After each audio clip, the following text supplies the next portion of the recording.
পাঁচটি কারণে স্ত্রীর প্রতি স্বামীর আকর্ষণ কমে যায়। এই পাঁচটি কারণ যদি কোনো স্ত্রীর মধ্যে থাকে, ওই স্ত্রীর প্রতি স্বামীর কোনো আকর্ষণ থাকে না, মায়া থাকে না, ভালোবাসা থাকে না, এই সংসার জীবনটা তাদের আর সুখের থাকে না, আস্তে আস্তে কলহ তৈরি হয় এবং এক পর্যায়ে ডিভোর্স পর্যন্ত চলে যায়। প্রিয় মা বোনেরা, এজন্য এই পাঁচটি কারণ দেখবেন আপনার মধ্যে আছে কিনা। যদি থাকে তাহলে আজকে থেকে ত্যাগ করার চেষ্টা করেন, আজকে থেকে তা পরিত্যাগ করার চেষ্টা করেন। দেখবেন যে আপনার সুখের সংসারটা সুখের থাকবে, এটা আর কখনো অশান্তি আপনার এই সংসারে আঁচ করতে পারবে না। এক নম্বরে, স্বামী যা বোঝায় স্ত্রী যদি তার উল্টা বোঝে। স্বামীর থেকে স্ত্রীর বুঝ যদি বেশি হয়, স্বামীর কথার প্রতি কোনো আনুগত্য যদি না থাকে, স্বামী একটা কথা বলছে, আপনি পাল্টা যুক্তি দিয়ে বলছেন, না তোমার কথা ভুল, তোমার কথা মানি না, আমার কথাই সত্য, এটাই যুক্তি, সঠিক যুক্তি, তোমার যুক্তি ভুল। এমন যদি হয়, এই স্ত্রীর প্রতি স্বামীর আকর্ষণ আস্তে আস্তে কমতে থাকে, তার প্রতি কোনো মায়া থাকে না, আস্তে আস্তে কমতে থাকে এবং কমতে কমতে এমন পর্যন্ত চলে যায় যে তার সাথে সংসার করার ইচ্ছা, আগ্রহটাই একসময় মরে যায়। এজন্য স্বামী যা বুঝবে আপনি চিন্তা ভাবনা করবেন যে আসলে তার বুঝটা সঠিক কিনা, এর পক্ষে আসলেই দলিল আছে কিনা, তার যুক্তিটা আসলেই গ্রহণ করার মতো কিনা। যদি হয় তাহলে পাল্টা যুক্তি দাঁড় করাতে যাবেন না। যদি মনে করেন না তিনি ভুল কিছু বলছে, তাহলে কৌশলে কায়দা করে নম্র ভদ্র ভাষায় তাকে বোঝানোর চেষ্টা করবেন, কখনো তর্কে জড়াবেন না। দ্বিতীয় নম্বরে, যেই স্ত্রী স্বামীর মুখে মুখে তর্ক করে, যে স্ত্রী স্বামীর মুখে মুখে তর্ক করে, ওই স্ত্রীর প্রতি স্বামীর কোনো মায়া থাকে না, মহাব্বত থাকে না। তাতে আপনি যতই সুন্দরী হন না কেন, তাতে আপনি যতই বিশ্ব সুন্দরী হন না কেন, উচ্চ শিক্ষিত হন না কেন, উচ্চ বংশের মেয়ে হন না কেন, আপনার প্রতি কোনো মায়া, কোনো মহাব্বত, কোনো ভালোবাসা থাকবে না। এজন্য আপনাকে অবশ্যই নম্র ভদ্র হতে হবে। যে স্ত্রী স্বামীর মুখে মুখে তর্ক করে না এবং স্বামী রেগে গেলে চুপ থাকে, স্বামীকে হাসি দিয়ে, খুশি দিয়ে, অঙ্গভঙ্গি দিয়ে সন্তুষ্ট করার চেষ্টা করে, ওই স্ত্রী যদিও কুৎসিত হয়, ওই স্ত্রী যদিও কালো হয়, ওই স্ত্রী যদিও মূর্খ হয়, নিম্ন বংশেরও হয়, তারপরেও তার স্থান স্বামীর কলিজার মধ্যে থাকে।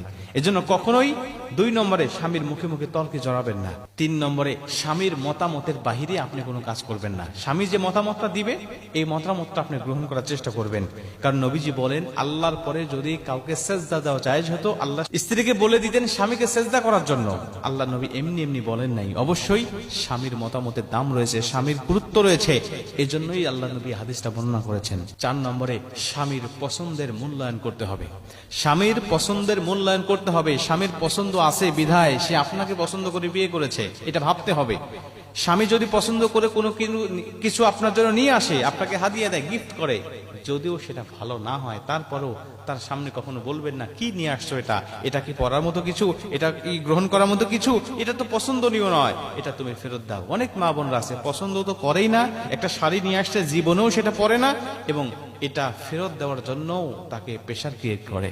এজন্য স্বামীর চয়েসের উপরে, স্বামীর পছন্দের উপরে সবসময় মতামত আপনি দায়িত্বশীল হবেন, এটা আপনি গ্রহণ করবেন। কোনো কিছু নিয়ে আসলে সাদরে গ্রহণ করবেন, দেখবেন এটা আপনার জন্যই ভালো হবে। সে মাঝে মাঝে আপনার জন্য বিভিন্ন কিছু নিয়ে আসবে, হাদিয়া, গিফট হিসাবে। 5 নম্বরে, স্বামীর পরিশ্রমকে মূল্যায়ন করা। স্বামীর পরিশ্রমকে আপনি মূল্যায়ন করবেন। আপনার স্বামী যে পরিশ্রম করুক না কেন, যে পেশায় থাকুক না কেন, সে যখন আপনার ওই পেশা থেকে সে ফিরে আসবে ঘরে, অফিস আদালত থেকে, ব্যবসা বাণিজ্য থেকে, দোকানপাট থেকে অথবা মাঠে ঘাট থেকে যখন ফেরত আসবে, আপনি তাকে একটু সময় দিবেন, আপনি তাকে বিভিন্ন কিছু আগায়া দিবেন, আপনি তাকে বলবেন, হ্যাঁ তুমি অনেক পরিশ্রম করে এসেছো, আমি তোমাকে একটু সময় দিচ্ছি, আমি তোমার ক্লান্তি দূর করে দিচ্ছি। কিন্তু অনেক মা বোনরা আছে, তারা বলে, তুমি কি এমন করো সারাদিন, তুমি এমন কি করো কষ্ট করে, আমি তো সারাদিন সকাল থেকে শুরু করে ঘুম থেকে ওঠার পর থেকে নিয়ে রান্না বান্না থেকে শুরু করে সন্তানদেরকে গোসল করানো, খাবার দাবার খাওয়ানো, স্কুলে পৌঁছানো, কত কাজ আমি করি, আমার মতো কাজ করলে তো তুমি পাগল হয়ে যাবে। মানে স্বামীর পরিশ্রমকে সে কোনো মূল্যায়নই করে না। এই স্ত্রীর প্রতি কোনো আকর্ষণ থাকে না, এই স্ত্রীর প্রতি বিরক্ত তৈরি হয়, এই স্ত্রীর প্রতি বিভিন্ন রকম খারাপ লাগা কাজ করা শুরু করে। এক পর্যায়ে সুখের সংসার আর সুখের থাকে না।